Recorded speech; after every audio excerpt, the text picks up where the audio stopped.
Hello everyone, I am রয়। ঘুম থেকে উঠে গেলাম, সবাইকে গুড মর্নিং। আজকে ঘুম থেকে ওঠার পর ভাবতেছি যে সকাল সকাল কি রান্না করা যায়। তো চলো কিচেনে যাই, প্রথমে একটু রান্না শুরু করি। তো এভরিওয়ান দেখতে পাচ্ছ, আমি কিন্তু এখন এখানে রান্না করব। সকালবেলায় কি রান্না করা যায় তো চলো তোমাদেরকে একটু দেখাই। এই যে আমি গরম করছি তেলগুলা। তেলটা গরম করার পর এই যে পেঁয়াজ, কাঁচামরিচ এগুলো দিয়ে আমি প্রথমে একটু ভাজি ভাজি করে নিব। অর্থাৎ পেস্টটাকে একটু মানে কড়মড়া করে ভাজি করে নিব।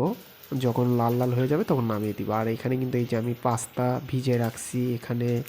এই যে প্যাকেটটা তোমাদেরকে দেখাই, এটা কিন্তু মশলার প্যাকেট। এইটা দিয়ে কিন্তু খুব সুন্দর করে রেসিপি রান্না করা যায়। আর এখানে আমি কিছু আলু কুচি করেছি, মটরশুঁটি, তারপরে এই যে টমেটো আর কিছু ভেজিটেবল দিয়েছি। তোমরা চাইলে কিন্তু ভেজিটেবল বেশি করে দিতে পারো। আর এখানে কিছু মটরশুঁটি খুব সুন্দর করে আমি ছিলে নিয়েছি, এগুলোও আমি এর ভিতর দিব। তোমাদেরকে একটু দেখাই। এই যে দেখো কত সুন্দর, আর কাঁচা খেতেও অনেক টেস্টি লাগে। এই যে আমার এখানে পেঁয়াজ কুচি ভাজা হয়ে গিয়েছে। এটা লাল লাল হয়ে গেলে আমি নামিয়ে ফেলব। এখন এই যে দেখতে পাচ্ছ আমি কিন্তু এইগুলো কিন্তু এখন ভাজি করব। এই যে মাও আমাকে হেল্প করতেছে এখানে। খুব সুন্দর করে আমি এখন ভেজে নিব, এগুলাও ভেজে নিব। অর্থাৎ তোমরা চাইলে একটু হালকা করেও ভেজে নিতে পারো, আবার কেউ কর্মরা খেতে চাইলে ভালো করেও ভেজে নিতে পারো। আমি একটু রেস্টুরেন্টের খাবারের মতন রাখতে চাচ্ছি। এই যে দেখো সবজিগুলা, তোমরা এই সবজি দিয়ে খেতে পারো বা এমনিও তোমরা ডিম দিয়ে খেতে পারো। আর আমি যেহেতু সবজি দিয়ে খাচ্ছি, একটু গরম জল দিয়ে দিলাম। তোমরা চাইলে ঠান্ডা জলও দিতে পারো। এখন একটু নাড়াচাড়া করে ঢেকে দিব, অর্থাৎ এটা সিদ্ধ হবে। আর সিদ্ধ হলে এই যে দেখো এই ওভেনটের ফুটা রয়েছে, এটা দিয়ে যখন ধাপ বের হবে এই 5-6 মিনিট তোমরা রেখে দিতে পারো, তারপরেই সিদ্ধ হয়ে যাবে। অলরেডি সিদ্ধ হয়ে গেছে। আমি কিছু গোটা রসুন দিয়েছিলাম। এই যে দেখো অলরেডি এটা সিদ্ধ হয়ে গেছে। এই যে আলুগুলা নরম হয়ে গিয়েছে। এখন আমি একটু টমেটো দিয়ে দিব। টমেটোটা তোমরা চাইলে আগেও দিতে পারো, আবার রান্নার আগ মুহূর্তেও দিতে পারো। যেহেতু আমি একটু ভাবলাম একটু সস টাইপের হবে, এই জন্য আমি আগেই দিতাম যে নরম নরম হবে।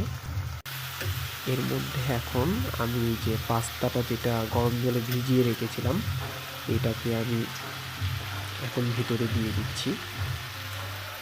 পুরোটাই দেওয়ার পরে একটু আমি নাড়াচাড়া করে নিব। চাইলে পরে তোমরা একটু ঘি বা সরিষার তেল এগুলোও দিতে পারো। আমি যেহেতু সরিষার তেল ইউজ করেছি, সরিষার তেল আমার খুব ফেভারেট। তোমরা চাইলে সয়াবিনও দিতে পারো। এই যে এখানে আমি ভাজা কিছু মশলা ছিল, পেঁয়াজ কুচি, আর হচ্ছে এই যে ডিম। আমি ডিম সিদ্ধ করে খেতে চাইলাম, যেহেতু ভালো লাগে আমার, সিদ্ধ করে খেতেও ভালো লাগে। যে আমি কেটে দিচ্ছি দেখো। তোমরা চাইলে ডিম ভেঙেও দিতে পারো কাঁচাটা। আর আমি যেহেতু গন্ধ সহ্য করতে পারি না, অর্থাৎ কাঁচা ডিমটা আমার খুব গন্ধ লাগে, এই জন্য আমি ভাবলাম যে সিদ্ধ করে ভিতরে কেটে দিব। এই জন্য আমি ভিতরে এটা সুন্দর করে ছোট ছোট করে কেটে দিলাম। অনেক টেস্টি। এই যে দেখো, ওয়াও, সেই সুন্দর। এখন আমি এই যে তোমাদেরকে একটু পরিবেশনা করে দেখাই। এটা অনেক সুন্দর একটা কড়ির প্লেটে অর্থাৎ বাটিতে আমি রেখে দিলাম। এই যে দেখতে পাচ্ছ আমার কিন্তু রেসিপিটা অলরেডি শেষ হয়ে গেল। তোমরা যারা এভাবে বানিয়ে খেতে চাও তোমরা অবশ্যই নিজেরা একটু ট্রাই করবা। নিজের রান্না কিন্তু অনেক টেস্টি হয়। আর সকাল সকালে যে আমি টেস্টিকর খাবার তৈরি করে ফেললাম। ওয়াও, দিনের আলোতে সকালকের নাস্তা পাস্তা। তোমরা চাইলেই পাস্তাটা বানিয়ে খেতে পারবে।